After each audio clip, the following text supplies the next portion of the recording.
नमोते भक्तिवेदांत स्वामिनिधि नामिने नमस्ते सरस्वती देवे गौरवाणी प्रचारिणे निर्विशेष शून्यवादी पाश्चात्य देशतारिणे वाञ्छाकल्पतरुभ्यश्च कृपा सिन्धुभ्यैव च पतितानां पावनेभ्यो वैष्णवेभ्यो नमो नमः। नमो महावदन्नाय कृष्ण प्रेम प्रदायते कृष्णाय कृष्ण चैतन्य नाम्नि गौरतिशे नमः।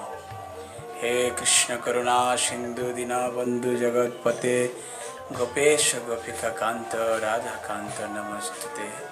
तप्त कांचन गौरांगी राधे वृंदावनेश्वरी वृषभानुसुते देवी प्रणमामि हरिप्रिये। नीलाचल निवासाय नित्याय परमात्मने बलभद्र सुभद्राभ्यां श्री जगन्नाथाय ते नमः। वृंदावै तुलसीदेव्यै प्रियै केशवस्य च विष्णुभक्तिपदे देवी सत्यवत्यै नमो नमः। जय श्री कृष्ण चैतन्य प्रभु नित्यानंद श्री अद्वैत गदाधर श्रीवासादि गौर भक्तवृंद। हरे कृष्ण कृष्ण कृष्ण हरे हरे हरे राम राम राम हरे हरे। अनेक भक्तरा प्रश्न करेছেন গত কয়েকদিনে যে পুরুষোত্তম মাসে আমরা কি করব, আমাদের করণীয় কিভাবে আমরা এই পুরুষোত্তম ব্রত পালন করব বা এই ব্রত পালনে কি বিধি রয়েছে। তো সেই জন্য আজকে আমরা পুরুষোত্তম মাসে করণীয় কি কি করা যেতে পারে বা কি করা উচিত, আমাদের কিভাবে এই পুরুষোত্তম মাস অতিবাহিত করা উচিত সেই বিষয়ে আমরা একটু আলোকপাত করব। সাধারণত স্মার্ত ব্রাহ্মণরা এই পুরুষোত্তম মাসকে অধি মাস বা মল মাস বলে এবং এই মাসে সমস্ত শুভ কার্য তারা পরিত্যাগ করে থাকেন। কিন্তু ভগবান শ্রীকৃষ্ণ এই মাসকে পারমার্থিক মঙ্গলের জন্য অন্য সকল মাস থেকে সর্বশ্রেষ্ঠ বলে নির্ণয় করেছেন। তিনি নিজের নামানুসারে এই মাসের নাম পুরুষোত্তম মাস রেখেছেন। শ্রী বাল্মীকি দৃঢ়দম্বা সংবাদে উক্ত আছে, পুরুষোত্তম মাসস্য দৈবতম পুরুষোত্তম তস্মাৎ সম্পজয়েদ ভক্তা শ্রদ্ধা পুরুষোত্তমম। অর্থাৎ পুরুষোত্তম শ্রীকৃষ্ণই পুরুষোত্তম মাসের অধিদেবতা। অতএব সেই মাসে প্রতিদিন ভক্তি শ্রদ্ধা পূর্বক পুরুষোত্তম শ্রীকৃষ্ণকে ষোড়শ উপাচারে পূজা করবে। নৈমিষ্য ক্ষেত্রে শ্রী সুত গোস্বামী সমবেত ঋষিদের উদ্দেশ্যে বললেন, ভারতে জনু রসাদ্য পুরুষোত্তম উত্তমম ন সেবন্তে ন শৃণ্বন্তি গৃহাসক্তা নরাধমা। গতাগতং ভজন্তে অত্র দুর্ভগা জন্ম জন্মনি পুত্র মিত্র কলত্রাপ্ত বিয়োগ দুঃখ ভাগিন।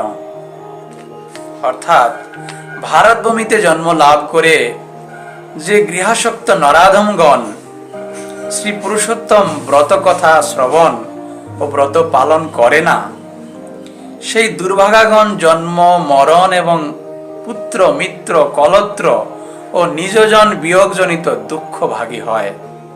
হে দ্বিজবর্গণ, এই পুরুষোত্তম মাসে বৃথা কাব্য অলঙ্কার আদি আলোচনা করবে না।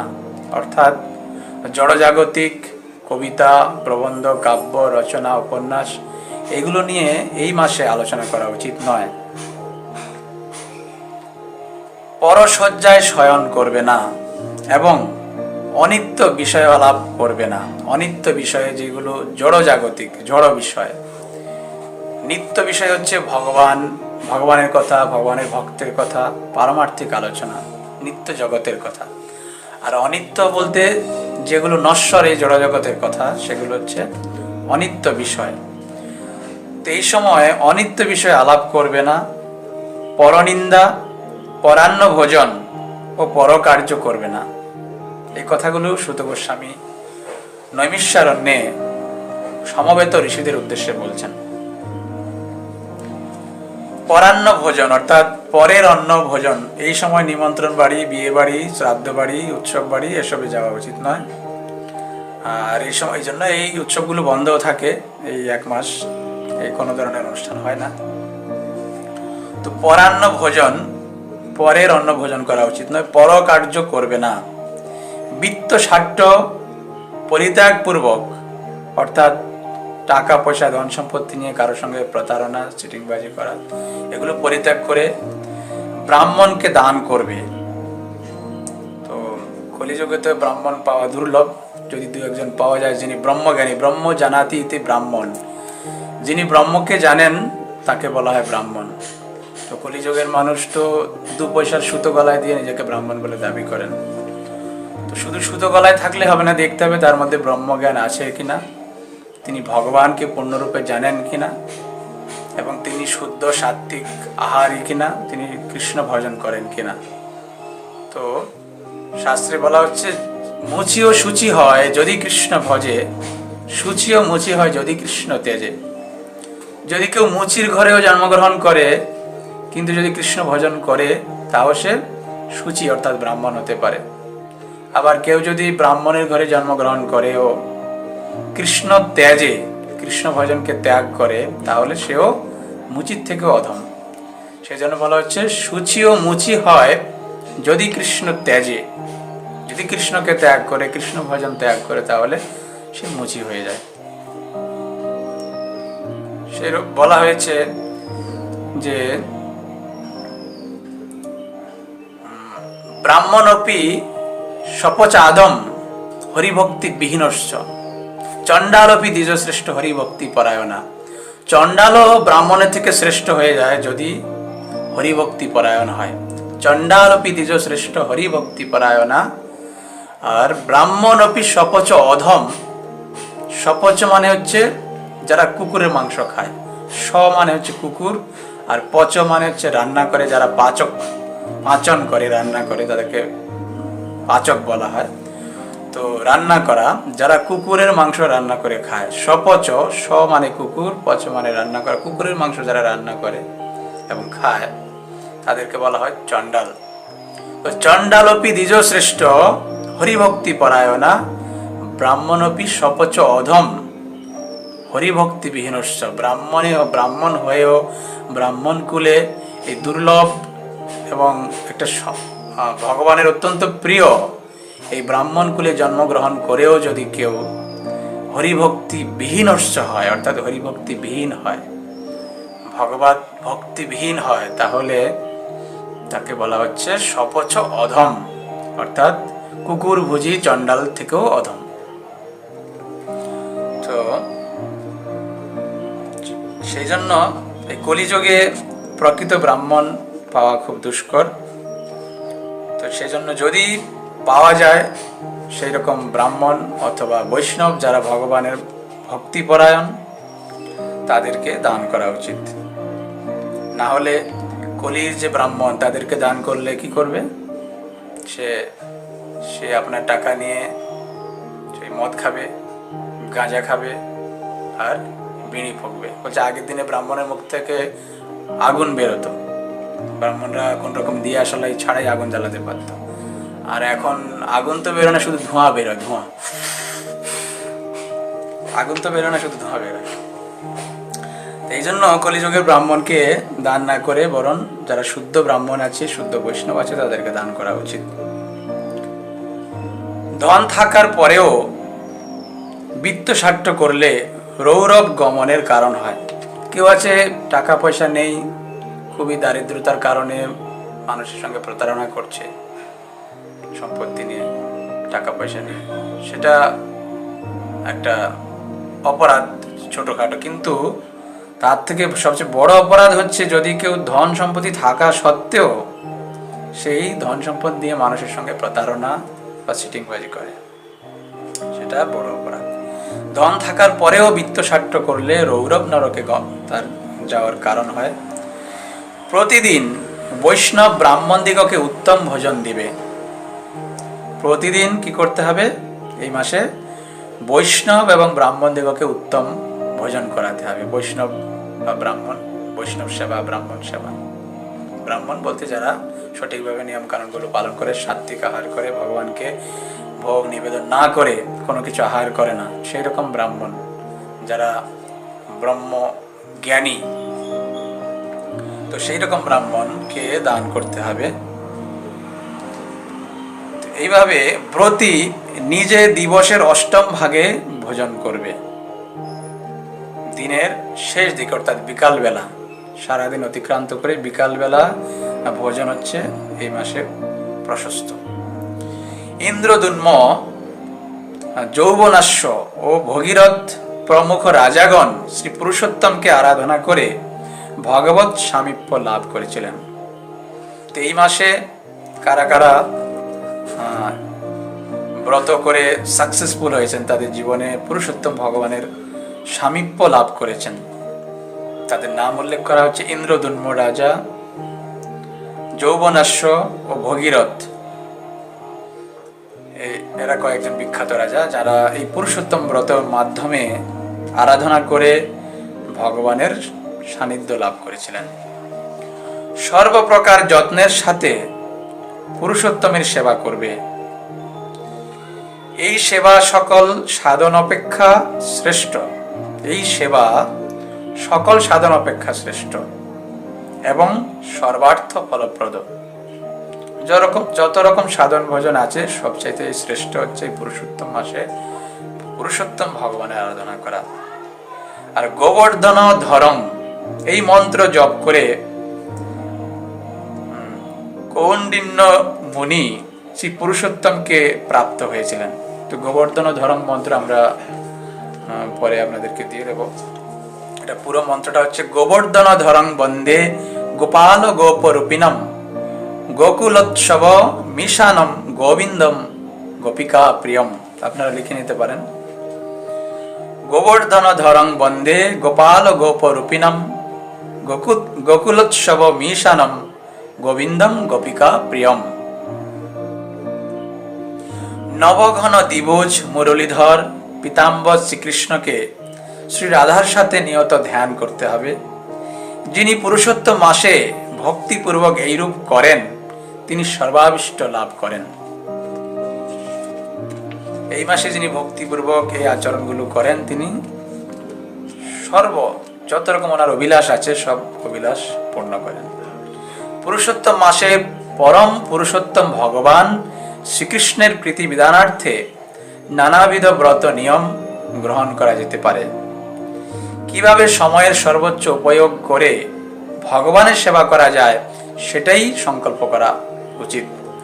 তবে সর্বাগ্রে এটা খেয়াল রাখা উচিত যে নিয়মগুলো যেন, ব্রতের সংকল্প নিয়মগুলো যেন শুধু লোক দেখানো বা নিয়মাগ্রহ না হয়, ব্রতের সময়সীমা পর্যন্ত যেন সেগুলো পালন করা যায় সেটাও বিবেচনা করতে হবে।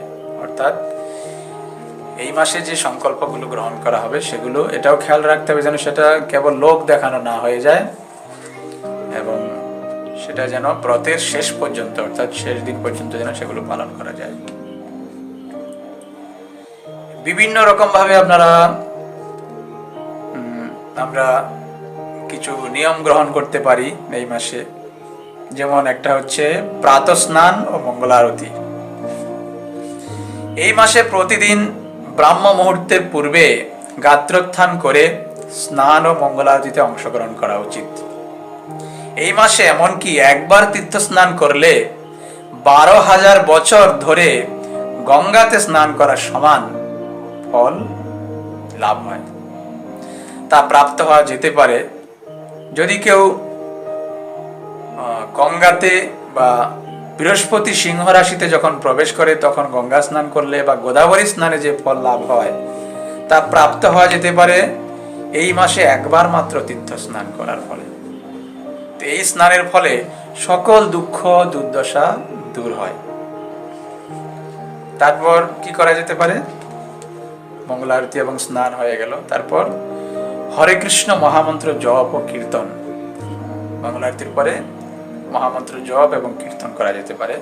এই পুরুষোত্তম মাসে প্রতিদিন নির্ধারিত সংখ্যা মালার অতিরিক্ত যে যত মালা জপ করছেন, নির্ধারিত 16 মালা, 20 মালা, 32 মালা, তার ঊর্ধ্বে অতিরিক্ত 24, 32, 33, 48, 64 অথবা তার ঊর্ধ্বে জপ করা উচিত এবং যত বেশি সম্ভব হরে কৃষ্ণ মহামন্ত্র সংকীর্তনে অংশগ্রহণ করা উচিত।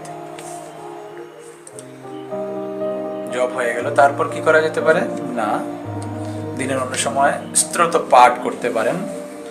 প্রতিদিন চোরাগ্রগণ্য পুরুষাষ্টকম, জগন্নাথ অষ্টকম, নন্দনাষ্টকম, রাধা কৃষ্ণ কৃপা কটাক্ষ স্তোত্রম প্রভৃতি নিজাবিষ্ট স্তোত্রাবলী পাঠ ও পূর্বতন আচার্যকৃত ভজন কীর্তন এগুলো করা উচিত।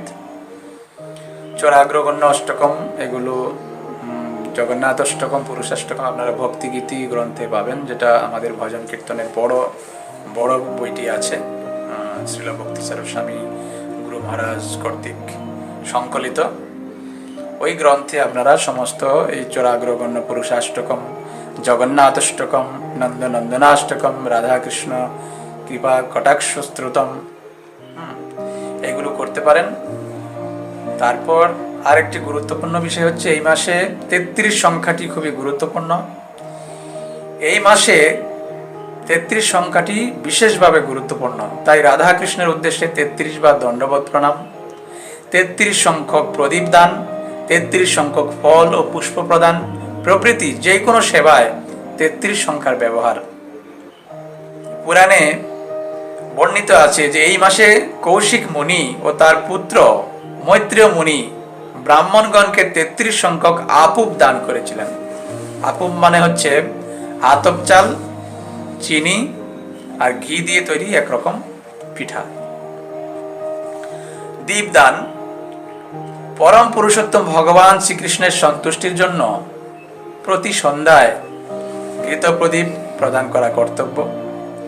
সামর্থ্য থাকলে ঘৃত প্রদীপ নতুবা তিল তৈল দ্বারা প্রদীপ দেওয়া উচিত।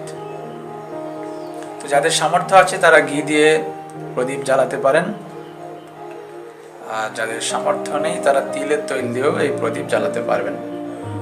যোগ জ্ঞানং তথা সাংখ্যম তন্ত্রাণি সকলানপি পুরুষোত্তম দীপস্য কলা নারহন্তি ষোড়শীম, অর্থাৎ অষ্টাঙ্গ যোগ, ব্রহ্মজ্ঞান ও সাংখ্য জ্ঞান এবং সমস্ত তান্ত্রিক ক্রিয়া পুরুষোত্তম মাসে দীপদানের ষোড়শী কলারও তুল্য হয় না।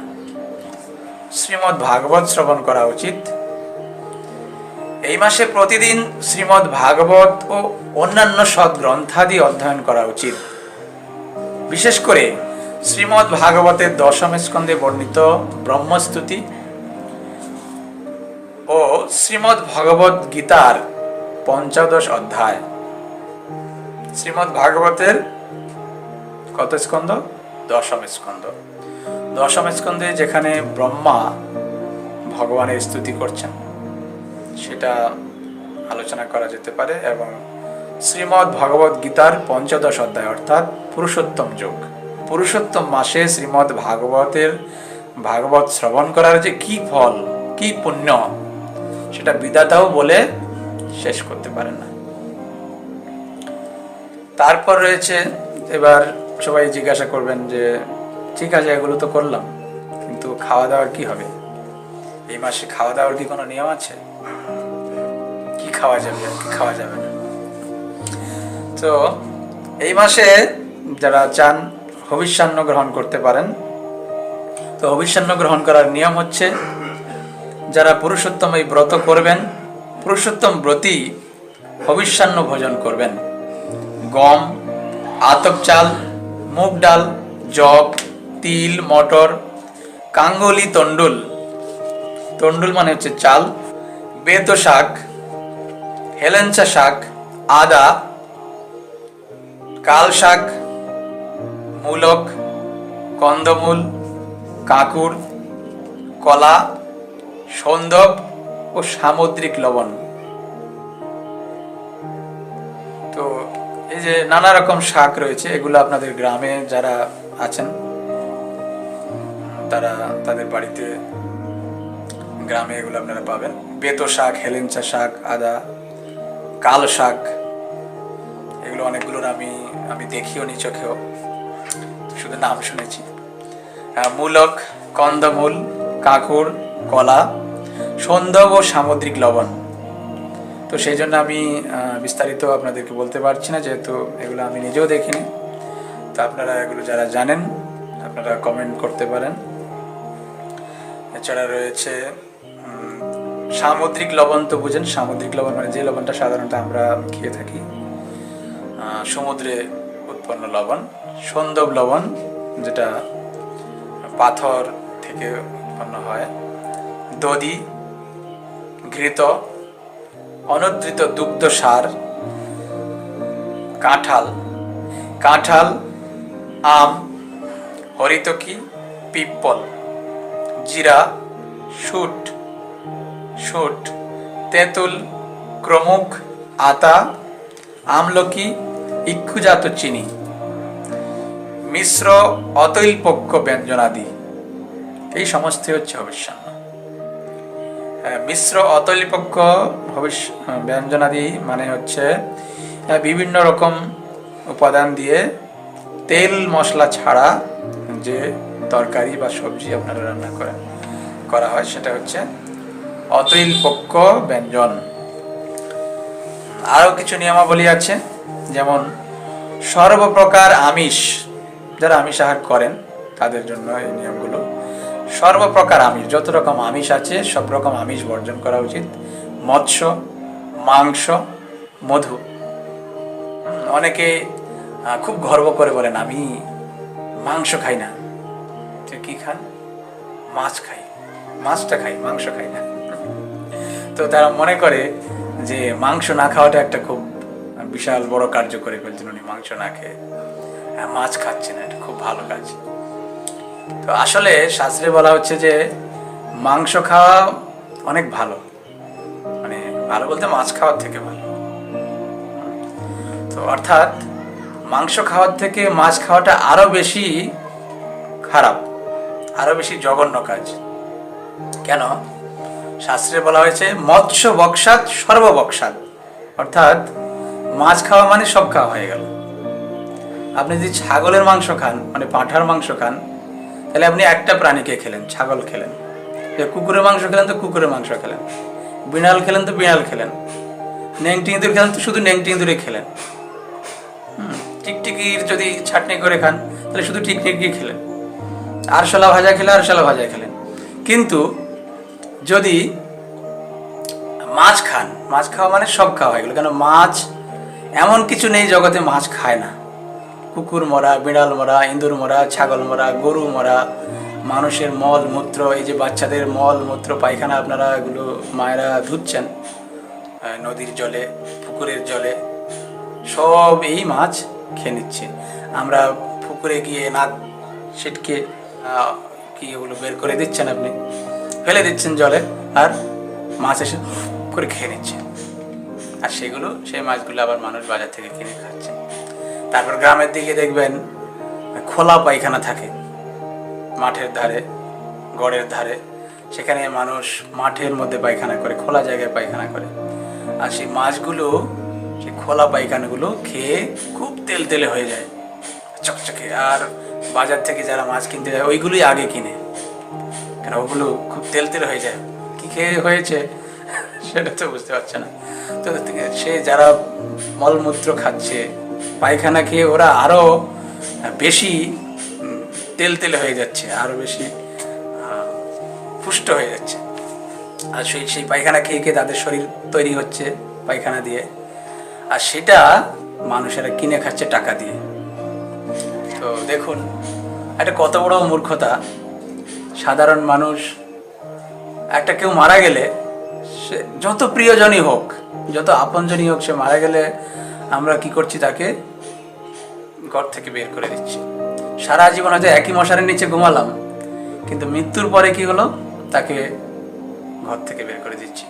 আপনি সারা জীবন যে স্ত্রীকে পালন করলেন, একই সঙ্গে একই মশারির নিচে ঘুমালেন, সেই স্ত্রী বলবে তাড়াতাড়ি নিয়ে যাওয়া ভয় করছে, অথবা তোমরা কেউ আজকে রাতে আমার সঙ্গে থাকো, হ্যাঁ ভয় লাগছে। তো তাড়াতাড়ি ওখান থেকে সরিয়ে দেবে। কোথায় নিয়ে যাবে? শ্মশানে। আর ওই জায়গাটা গঙ্গা জল, গোবর দিয়ে লেপে দেবে। কেন? জায়গাটা অপবিত্র হয়ে গেছে।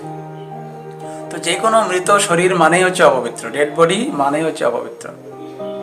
অথচ এই বাঙালিরাই আবার কি করবে? তার নিজের সবচেয়ে প্রিয়জন যে মারা গেছে তাকে তাড়াতাড়ি এখান থেকে বিদায় করছে এবং সেই জায়গাটা গঙ্গা জল গোবর দিয়ে লেপে দিচ্ছে। তারাই আবার বাজার থেকে লাইনে দাঁড়িয়ে টাকা দিয়ে সেই ডেড বডি কিনে নিয়ে আসবে। তাহলে সৃষ্টির সেরা জীব মানুষ, মানুষ মারা গেলে যদি অপবিত্র হয়ে যায়, তাহলে মানুষের থেকে যারা নিচে আছে, নিম্নতর প্রাণী, তারা মরলে কি অপবিত্র হয় না? তাহলে তাদেরকে সেই মরা ডেড বডিগুলো আমরা টাকা দিয়ে কিনে ঘরে নিয়ে আসছি।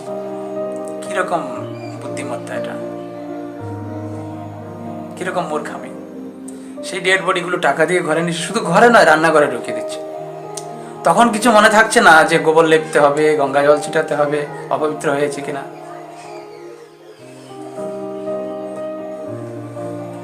তো এইভাবে এটা হচ্ছে অত্যন্ত অপবিত্র, যে কোনো ডেড বডি হচ্ছে অপবিত্র। অপবিত্র শরীর যখন অপবিত্র বস্তু আমরা গ্রহণ করবো, তখন আমরাও অপবিত্র হয়ে যাবো, আমাদের অস্তিত্ব অপবিত্র হয়ে যাবে।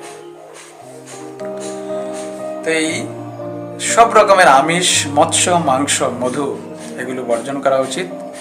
তো শাস্ত্রে বলা হচ্ছে যে এই বিশেষ করে কার্তিক মাসের মাহাত্ম্য বর্ণনা আছে। কার্তিক মাসে যদি কেউ মাংসাহার করে, অর্থাৎ আমিষ ভক্ষণ করে, তাহলে পরের জন্মে সে একটা চণ্ডাল কুলে জন্মগ্রহণ করতে পারে। চণ্ডাল কুলে অর্থাৎ চীন অথবা কোরিয়াতে জন্মগ্রহণ করতে পারে, যেখানে মানুষ কুকুর মাংস খায়, তাদেরকে চণ্ডাল বলা হয়।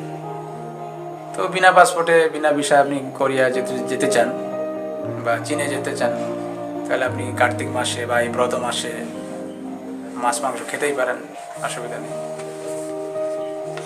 কিন্তু যারা যেতে চায় না, যারা চণ্ডাল কুলে জন্মগ্রহণ করতে চায় না, তো তাদের কর্তব্য কি, সেই বিষয়ে আমরা আলোচনা করছি। তাদের উচিত মৎস্য, মাংস, মধু, কুল কর্কটি ফল, সরিষা এবং সমস্ত মাদক দ্রব্য পরিত্যাগ করবে। তো এই ব্রত মাসে এই মাদক দ্রব্য অবশ্যই পরিত্যাগ করা উচিত। অনেকে আছে ব্রত পালন করবে কিন্তু মাদক দ্রব্য গ্রহণ করবে, তাহলে কি ব্রত হবে? হবে না। অনেকে আছে একাদশী ব্রত করছে, না খেয়ে থাকছে কিন্তু বিড়ি খাচ্ছে, সারাদিন উপবাস, কষ্ট করে উপবাস করলো, সন্ধ্যাবেলা একটা বিড়ি টেনে নিল, এক কাপ চা খেয়ে নিল। তাহলে সারাদিন কষ্ট করে তাহলে লাভটা কি হলো? তো সেই জন্য ব্রত দিবসে অবশ্যই ইন্দ্রিয়গুলোকে সংযম করতে হবে, সমস্ত রকমের মাদক দ্রব্য পরিত্যাগ করতে হবে। ছোলার ডাল, তিল, তৈল, কাঁকরযুক্ত অন্ন, ভাবদুষ্ট, ক্রিয়াদুষ্ট, শব্দদুষ্ট দ্রব্য সকল পরিত্যাগ করবে।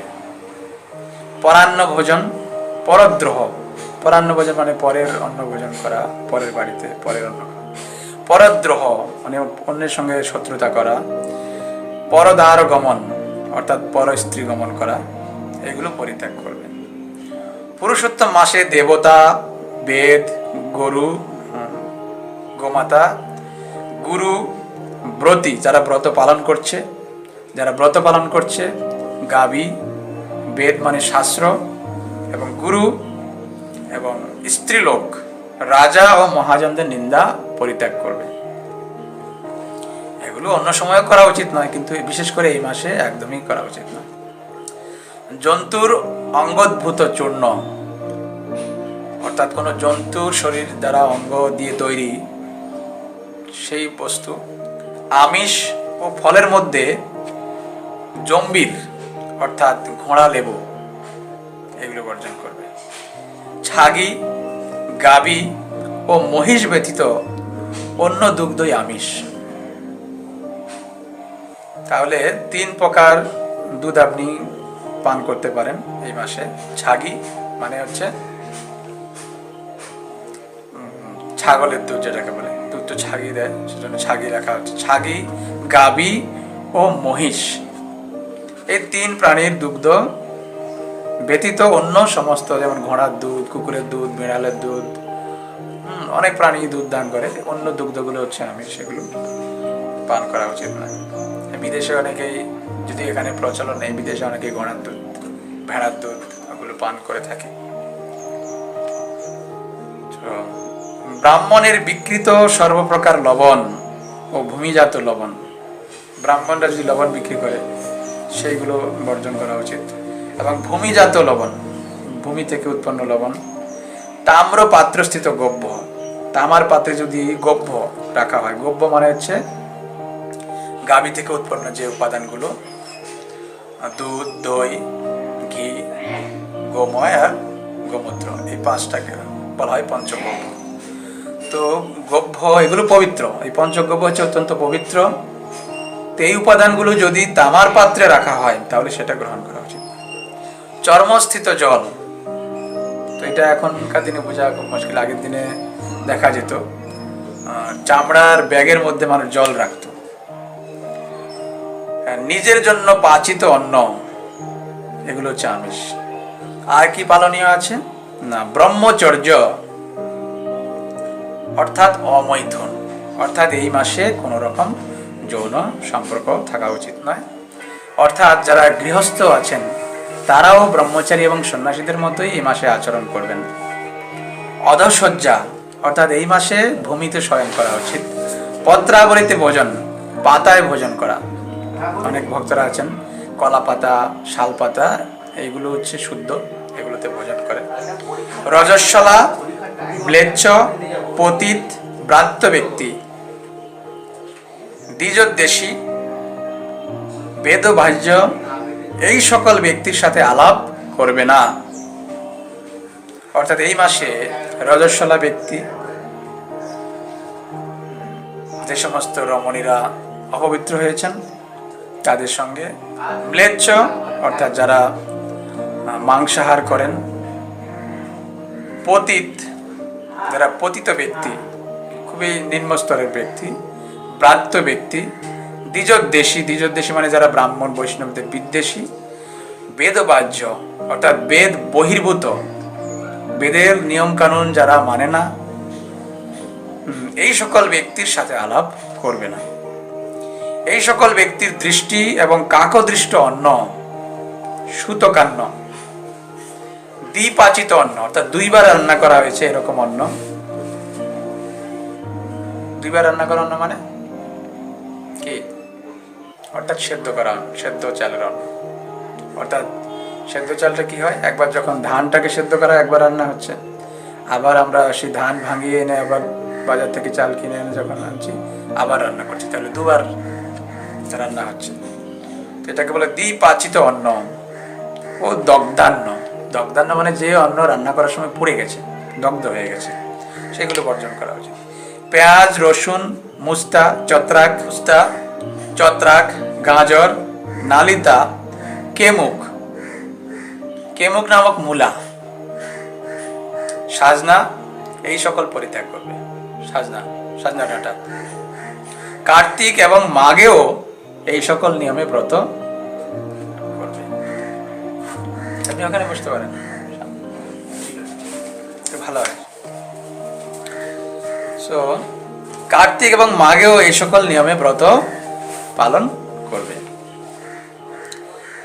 প্রাতকালে উঠে পূর্বাহ্নিকী ক্রিয়া অর্থাৎ প্রাতকৃত্য যেগুলো আছে, অর্থাৎ গায়ত্রী মন্ত্র আদি জপ ক্রিয়া, এগুলো সম্পন্ন করে শ্রীকৃষ্ণকে ভক্তিপূর্বক হৃদয়ে ধারণ করে কি করবে না, পূর্বোক্ত এতক্ষণ যেগুলো বর্ণনা করলাম এই নিয়ম কানুনগুলো পালন করবে।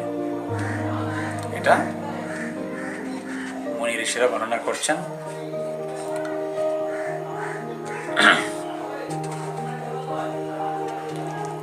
ব্রত 3 প্রকার।